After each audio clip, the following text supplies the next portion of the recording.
Si vous avez erronément supprimé un projet ou vous avez besoin de récupérer une version précédente d'un projet, vous pouvez dans ces cas ouvrir une copie de sauvegarde.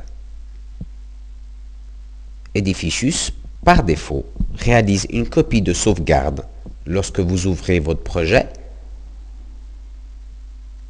et lorsque vous enregistrez votre projet. Ces copies sont enregistrées dans un dossier spécifique.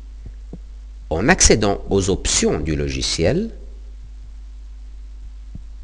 par défaut, vous avez qu'à chaque enregistrement du document, une copie de sauvegarde est réalisée.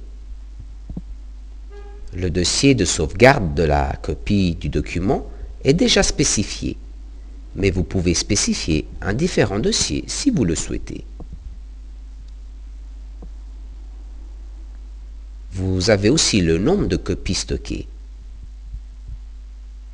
Par défaut, vous avez les 4 dernières copies.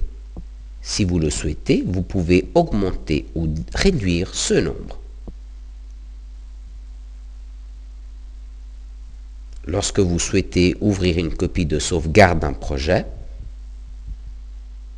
vous devrez vous déplacer dans le dossier Copie de sauvegarde. Dans ce dossier, vous trouverez pour chaque projet enregistré toutes les copies de sauvegarde. Le nom de la copie de sauvegarde reporte au début le nom du projet original et ensuite un sigle, ouverture ou enregistrement avec un numéro. Vous pouvez avoir n copies d'ouverture avec un numéro progressif. Ces copies sont réalisées à chaque ouverture du projet.